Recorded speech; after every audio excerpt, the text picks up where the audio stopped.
Hello साथियों, तो इस वीडियो में हम लोग आज डिस्कस करने वाले एसएससी जीडी कांस्टेबल के बारे में।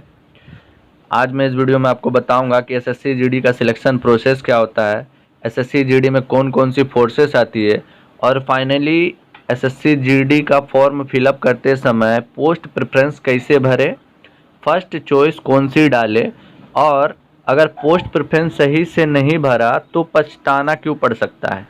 तो मैं आप सब आज इस वीडियो में आप सभी के सारे डाउट्स क्लियर करने वाला हूं, तो वीडियो को अंत तक जरूर देखें। चलिए बिना टाइम वेस्ट किए वीडियो को शुरू करते हैं।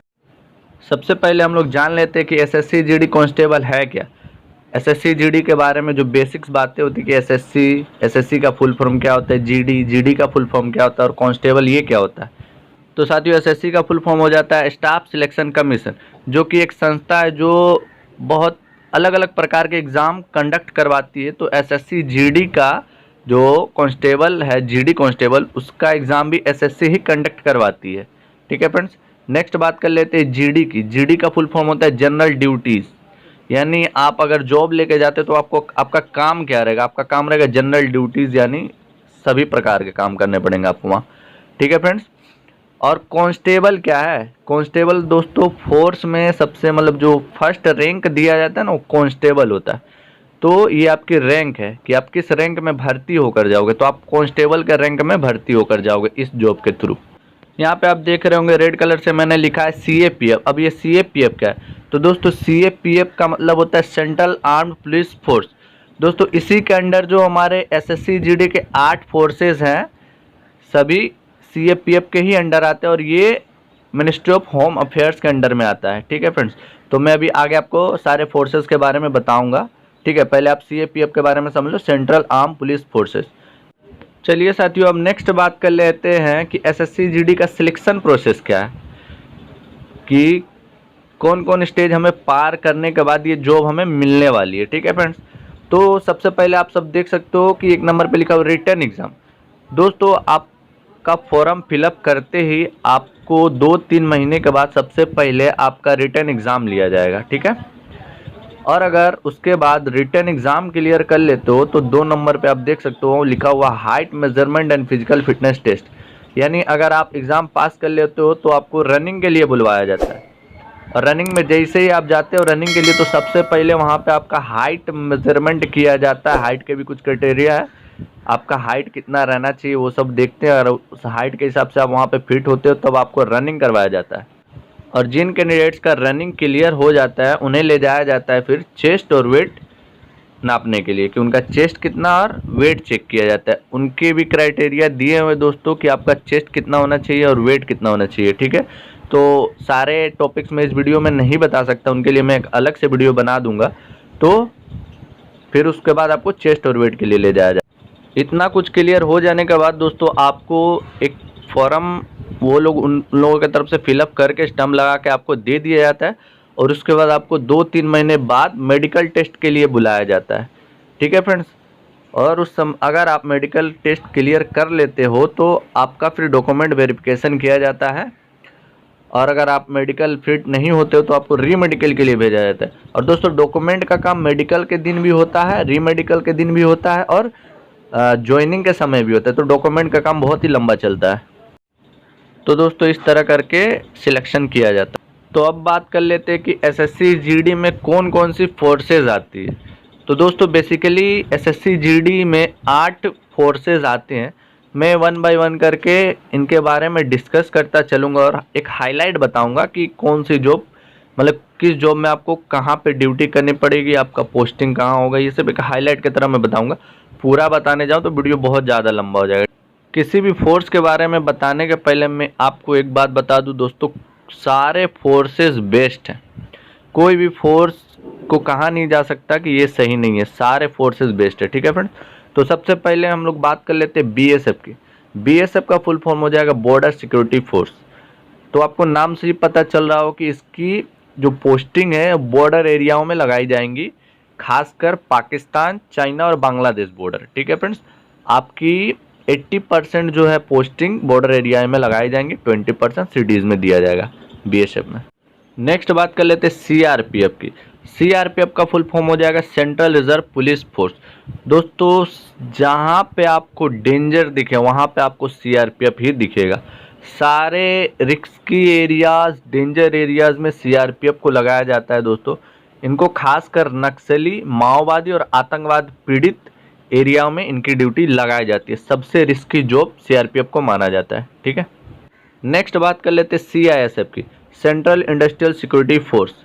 नाम से पता चल रहा होगा दोस्तों कि इंडस्ट्रियल एरिया में आपको इनकी ड्यूटी लगाई जाएंगी, खास करके एयरपोर्ट, मेट्रो स्टेशन और पावर प्लांट्स वगैरह में आपकी ड्यूटीज लगाई जाएंगी। दोस्तों ये जो सबसे अच्छी मानी जाती है, क्योंकि इनमें सिर्फ आपको 8 घंटे की ड्यूटी लगाई जाती है, बाकी टाइम आप फ्री रहते हो और इस जॉब में रिस्क भी थोड़ी कम रहती है। नेक्स्ट बात कर लेते हैं ITBP, Indo Tibetan border police. इस जॉब को भी दोस्तों बहुत ही चैलेंजिंग माना जाता है, क्योंकि आईटीबीपी में आपको ज़्यादातर हिली एरियाज में आपकी ड्यूटी लगाई जाती है, ठंडे एरिया में आपकी ड्यूटी लगाई जाती है। नेक्स्ट है असम राइफल्स, ठीक है फ्रेंड्स। असम राइफल्स की ड्यूटी नॉर्थ ईस्ट एरिया में लगाई जाती है। आपको ये इधर उत्तरी भारत और दक्षिणी भारत में आपको देखने को नहीं मिलेगी। आपकी 90% 95% ड्यूटी नॉर्थ ईस्ट स्टेट्स में लगाए जाएंगे दोस्तों अगर आपको इंडियन आर्मी का शौक था और इंडियन आर्मी आप नहीं ज्वाइन कर पाए तो आप असम राइफल ज्वाइन कर सकते हैं। इसमें टोटल आपको इंडियन आर्मी की फैसिलिटीज़ दी जाती है, इंडियन आर्मी का ही ड्रेस दिया जाता है, कैंटीन फैसिलिटी, सारे फैसिलिटीज़ इंडियन आर्मी को दिए जाते हैं, केवल पेंशन फैसिलिटी और एक सर्विसमैन कोटा को छोड़कर। नेक्स्ट बात कर लेते हैं एसएसबी की, सशस्त्र सीमा बल। दोस्तों इसकी पोस्टिंग खासकर नेपाल इंडिया बॉर्डर पर लगाई जाती है। इसका काम होता है तस्करी, स्मगलिंग को पकड़ना। तो आपकी पूरी ड्यूटी नेपाल बॉर्डर पर खासकर लगाई जाएंगी। नेक्स्ट बात कर लेते हैं एनआईए का फुल फॉर्म होता है नेशनल इन्वेस्टिगेशन एजेंसी। इनका मुख्य काम होता है टेरर रिलेटेड क्राइम को पता लगाना। नेक्स्ट एंड लास्ट फोर्स की बात कर लेते हैं जो कि है एसएसएफ, सेक्रेटरीट सिक्योरिटी फोर्स। दोस्तों एसएसएफ का फुल फॉर्म होता है सेक्रेटरीट सिक्योरिटी फोर्स। बहुत सारे लोग बोलते हैं स्पेशल सिक्योरिटी फोर्स, दोस्तों नहीं, वो अलग होता है। ये है एसएसएफ, सेक्रेटरीट सिक्योरिटी फोर्स। इनका काम होता है सेक्रेटरीट बिल्डिंग, यानी जो कैबिनेट मिनिस्टर्स होते हैं उनके बिल्डिंग के बाहर इनकी ड्यूटी लगाई जाती है एज ए गार्ड। नेक्स्ट बात कर लेते हैं प्रेफरेंसेज ऑफ पोस्ट। दोस्तों आप यहाँ पे देख रहे होंगे कुछ कोड लिखे होंगे ABCDEFG करके लिखा हुआ है।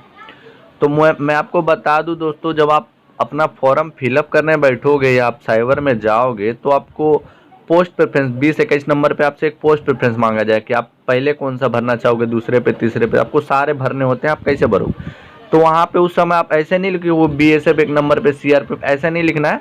वहाँ पे आपको कोड दिए हुए रहते हैं, आपको उसका कोड डालना है। अगर आपको NIA 1 नंबर पे डालना है तो आपको G लिखना पड़ेगा, BSF 2 नंबर पे डालना है तो आपको A लिखना पड़ेगा। यहाँ पे आप देख सकते हो दोस्तों 21 नंबर पर preferences of post for CAPF 7 organisation. देखिए यहाँ पे कुछ कोड लिखे हुए BHFDACG। तो ये आपके पोस्ट है दोस्तों, जिनका भी ये फॉर्म है उसने 1 नंबर पे B यानी जो भी पोस्ट है उसको डाला था, फिर H, फिर F, फिर D, इस तरह करके, ठीक है। तो अब जो ये कोड वाला प्रेफरेंस है इसके बारे में आप समझ गए होंगे। तो दोस्तों ये सब आप घर से पहले से रेडी करके जाए। अब बात कर लेते हैं हम लोग मैन अपने प्रेफरेंसेस के बारे में कि मेरे तरफ से, मेरे हिसाब से कौन सी पोस्ट पहले डाले, कौन सी बाद में और कौन सी लास्ट डाले। दोस्तों पोस्ट प्रेफरेंस चूज़ करने के पहले कुछ विशेष बातें हैं जिनको आपको ध्यान में रखनी चाहिए। जैसे सबसे पहला है आपका लोकेशन। दोस्तों प्रेफरेंस चूज़ करने के लिए आप किसी के बातों पे ना जाए, खुद बैठ के खुद सोचें। पहले आपका लोकेशन क्यों इम्पोर्टेंट है? दोस्तों अगर आप नॉर्थ ईस्ट से बिलोंग करते हो तो मेरे हिसाब से आपको असम राइफल 1 नंबर पे डालनी चाहिए। क्यों? क्योंकि आपका होम पोस्टिंग भी मिल सकता है। नॉर्थ ईस्ट रहोगे आपको दूर पोस्टिंग नहीं मिलेगी। आप SSB डाल सकते। अगर आप यूपी और बिहार से बिलोंग करते हो, अगर आपका घर नेपाल बॉर्डर के करीब है तो आप SSB डाल सकते हो। नेक्स्ट है आपकी फैमिली। दोस्तों फैमिली के बारे में भी ज़रूर सोचना है कि अगर आप अपने माता पिता के इकलौते बेटे या बेटी हो और आपके माता पिता को आपके संग में रहना है, संग में रखना है, तो आपको NIA SSF, CISF ये सब एक नंबर पे डालनी चाहिए। NIA की खास करके आपको दिल्ली में ही सारी ज़िंदगी रहना पड़ेगा। SSF में भी आपको तो पूरा ही दिल्ली में रहना पड़ेगा, और CISF में आपको सिटीज़ एरिया मिलेंगे, आपको रहने को क्वार्टर भी दिया जाएगा, तो इसमें आप अपने फैमिली को आराम से रख सकते हो। बाकी फोर्सेज में भी दिया जाता है, लेकिन कहीं कहीं अगर उनकी पोस्टिंग रिक्सी एरिया में तो क्वार्टर बहुत दूर मिलता है उन लोगों को, तो ऐसे में रिक्स हो जाता है। नेक्स्ट है, आप खुद क्या चाहते हो? क्या आप जॉब करते करते पढ़ाई भी करना चाहते हो अपने रैंक को बढ़ाने, या किसी और भी अदर जॉब वॉब के लिए, या आप कोई पार्ट टाइम जॉब करना चाहते हो इस जॉब को करते हुए, या कोई बिजनेस भी करना चाहते हो इस जॉब को करते हुए, और आपको जॉब करने के बाद थोड़ी टाइम भी चाहिए, तो आप ऐसे में आप एक नंबर पे CISF भर सकते हो, SSF भर सकते हो। ठीक है, तो ये सब बातें आपके लिए ज़रूरी थी। अब बात कर लेते हैं कि मेरे हिसाब से आप सभी को कौन सी पोस्ट 1 नंबर, 2 नंबर, 3 नंबर और लास्ट में कौन सी पोस्ट डालनी चाहिए। तो यहाँ पे देख सकते हो साथियों, मेरे हिसाब से सीक्वेंस मैंने सजा दिए। मेरे हिसाब से आप सभी को 1 नंबर पे NIA डालना चाहिए, 2 नंबर पे SSF, 3 नंबर पे CISF, 4 नंबर पे SSB, 5 नंबर पे असम राइफल, 6 नंबर में ITBP, 7 नंबर में BSF, 8 नंबर में CRPF। अब बात कर लेते हैं कुछ कन्फ्यूजन्स की। कुछ नए कैंडिडेट्स होते हैं जिन्हें उतना कुछ नहीं पता होता, वो कन्फ्यूज रहते हैं। बस उन्हें पता होता है कि ये जो NIA है, SSF, ये तो बहुत ज़्यादा नंबर पे बनता है, इनकी कट ऑफ बहुत ज़्यादा हाई जाती है, मैं तो पढ़ने में कमज़ोर हूँ, मैं 1 नंबर पे CRPF डालूँगा, NIA डालूँगा तो मुझे फिर जॉब नहीं मिलेगी। ये सब कन्फ्यूजन्स आते हैं माइंड में। साथियों, मान के चलो आप पढ़ने में वीक हो, चलो मैंने मान लिया, ठीक है, और आपने 1 नंबर पे CRPF डाला है, ठीक, पर आपने एग्ज़ाम दिया और आपके 90 मार्क्स आ गए, ठीक है, और आप NIA के लिए एलिजिबल हो, आपको NIA मिल सकता है, लेकिन दोस्तों आपको NIA नहीं दिया जाएगा। क्यों? क्योंकि आपने CRPF को 1 नंबर पे डाला है, तो आपको CRPF ही दिया जाएगा। अब मान के चलो आपके 70 मार्क्स ही आए हैं और आपने 1 नंबर पे NIA डाला है, और NIA का कट ऑफ गया है 90 मार्क्स यानी 90 नंबर पे, और आपके सिर्फ 70 नंबर ही आए हैं, तो ऐसा नहीं है कि अब आपको जॉब नहीं दी जाएगी, आपको जॉब नहीं मिलेगा, ठीक है। तो उसके बाद देखा जाए कि आपने 2 number, 3 number, 4 number, 5 number, 6 number पे कौन सी पोस्ट डाली है, और उस नंबर के हिसाब से, जैसे मान के चलो BSF का 70 मार्क्स पे बन रहा है, तो आपको BSF दे दिया जाएगा। ऐसा नहीं कि कोई भी जॉब आपको अब नहीं मिलेगी, उस नंबर के हिसाब से जो कटअप बनेगा आपको वो जॉब दे दी जाएगी, इसलिए पोस्ट प्रेफरेंस लिया जाता है। आई होप दोस्तों मैं आप सभी के कुछ डाउट्स को क्लियर कर पाया होऊंगा। तो जो चैनल में नए हैं दोस्तों, चैनल को जल्दी से सब्सक्राइब कर ले, क्योंकि मैं ऐसे ही वीडियो लगातार लाने वाला हूं। जैसे SSC GD के एग्ज़ाम में नेगेटिव मार्क होता है कि नहीं, SSC GD मतलब फिजिकल के लिए चेस्ट कितना चाहिए, वेट कितना चाहिए, रनिंग कितना करवाते हैं, मेडिकल टेस्ट कैसे होता है, इन सब टॉपिक्स में बहुत ही जल्द वीडियो लाने वाला हूँ फ्रेंड्स। और साथ ही साथ SSC GD के लिए इंपॉर्टेंट GKs की भी तैयारी मैं करवा रहा हूँ। तो जो नए हैं उस चैनल को जल्दी से सब्सक्राइब कर लें। साथियों मैं बोल दूं, और भी कोई डाउट, कोई क्वेश्चन मन में रहे तो आप कमेंट बॉक्स पे कमेंट करें, मैं सारे कमेंट पढ़ता हूं और कमेंट का रिप्लाई भी करता हूं, ठीक है। तो चलिए वीडियो करते हैं and thank you for watching.